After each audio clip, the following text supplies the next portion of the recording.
रहमानिर्रहीम। एक बड़ा सिंपल सा क्वेश्चन आता है कि हमें कि आपको स्पॉट सेलिंग करनी चाहिए या ऑर्डर टेकिंग करनी चाहिए एफएमसीजी के बिज़नेस में। तो आज हम इस पे वीडियो बना रहे हैं, छोटी सी वीडियो होगी। ट्राई करेंगे अच्छे तरीके से एक्सप्लेन करने के लिए कि स्पॉट सेलिंग क्या होती है, ऑर्डर टेकिंग क्या होती है और कौन से बिज़नेस के लिए स्पॉट सेलिंग बेहतर है, कौन से बिज़नेस के लिए ऑर्डर टेकिंग बेहतर है।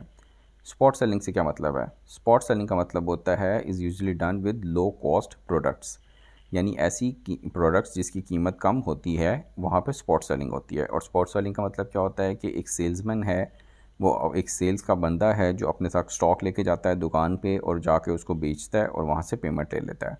तो आमतौर पे अगर आप समझ लें आज के दौर में कोई 100 रुपये की आइटम है, 200 रुपये की आइटम है, तो इसके लिए वो स्पॉट सेलिंग ही करेगा। क्योंकि अगर वो उसने 100-200 रुपये वाली आइटम का ऑर्डर लिया और बाद में डिलीवर किया तो उससे उसकी कॉस्ट वगैरह काफ़ी ज़्यादा हो जाती है। ऑर्डर बुकिंग क्या होती है या ऑर्डर टेकर क्या होता है? An order taker is someone who address customer inquiries also known as orders, यानी कि ऑर्डर बुकर जो सा है कस्टमर से आज ऑर्डर लेता है और अगले दिन या एक दिन छोड़ के उसकी डिलीवरीज हो रही होती हैं। डिफरेंस क्या है दोनों में? Order takers rely on the customer to make buying decisions on their own, यानी कि जो ऑर्डर बुकर है, ऑर्डर टेकर है, वो दुकानदार पे रिलाई करता है, भरोसा रखता है कि वो उसको ऑर्डर देगा। एसक्यूज़ वगैरह ज़्यादा होती हैं इसलिए उस पर टाइम लगता है, पेमेंट ज़्यादा होती है तो इसलिए उसने अरेंज करनी होती है, तो वो 1-2 दिन का टाइम लेते हैं। Order getters get to know their customers and help influencer their buying decisions. अब हम यहाँ पे ये देख रहे हैं कि ऑर्डर टेकर और ऑर्डर मेकर में क्या फ़र्क है। यानी पहला है कि जिसने कस्टमर पे रिलाई किया और कस्टमर ने उसको ऑर्डर दिया। ऑर्डर गेटर क्या है कि ऑर्डर गेटर ने उसको इन्फ्लुएंस किया और दुकानदार को और उसको हेल्प की ऑर्डर बनाने में। ऑर्डर टेकर क्या होता है? The order taker waits for contact from the buyer and the buyer dictates the sale, they respond and reacts the request. Order taker is controlled by the customer and sells in the now, or he is adept at describing product features and how the purchase can benefit the buyer.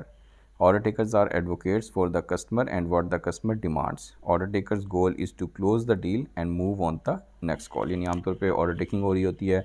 एक order taker आमतौर पे order maker order taker 35 से 50 दुकानें एक दिन में coverage करता है, उनमें से 25, 30, 40 एज़ पर कंपनी की रिक्वायरमेंट के उनको वो डिलीवर कर रहा होता है, उनको ऑर्डर्स बना रहा होता है। अब हमने देखना है कि गुड टू ग्रेट क्या हो सकता है कि he is focused on his customers needs and develops a relationship, यानी कि वो एक ताल्लुकात बनाता है अच्छा जो ऑर्डर टेकर है और वो उसके साथ फोकस करता है कि दुकानदार की ज़रूरत क्या है। The customer is engage in the sales process and the rep influence the buy, यानी कि दुकानदार जो सा है वो उसमें देखता है कि दुकानदार उसमें ऑर्डर बना रहा होता है और ऑर्डर टेकर जो सा है उसको हेल्प करता है उसमें ऑर्डर बनाने में। He plans for the future of the customer and the company looking beyond the here and now, और सेल्स पर्सन जो सा है उसमें कॉन्स्टेंटली प्रॉस्पेक्टिंग कर रहा होता है और टॉप परफॉर्मर जो सा है वो ज़्यादा अर्न करता है, ज़्यादा करता है। डिलीवरी मैन क्या होता है? डिलीवरी मैन होता है ऐसा बंदा, a person who deliver stock booked by the order Booker, यानी कि ऑर्डर बुकर ने एक प्रोडक्ट को ऑर्डर लिया और डिलीवरी मैन जाके उसको डिलीवर किया। They are usually responsible for cash collection also, और कैश रिसीविंग करते हैं या कैश एक्नॉलेजमेंट करते हैं या वो इन्वॉइस के ऊपर साइन करवा लेते हैं और वो फिर बाद में पेमेंट्स वगैरह लेते हैं अगर क्रेडिट बिल होता है। तो ये हमने एक्सप्लेन किया सेल्समैन क्या होता है, जिसको सेल्समैन या डिलीवरी मैन कहते हैं, ऑर्डर बुकर या ऑर्डर टेकर क्या होता है और स्पॉट सेलर्स क्या होते हैं। तो ये बिल्कुल छोटी सी वीडियो थी जिसमें हमने इस कंसेप्ट को एक्सप्लेन किया। उम्मीद है आपको ये पसंद आई होगी। अगर इससे रिलेटेड आपको क्वेश्चंस हों तो ज़रूर बताइएगा। आप सबके टाइम का बहुत बहुत शुक्रिया।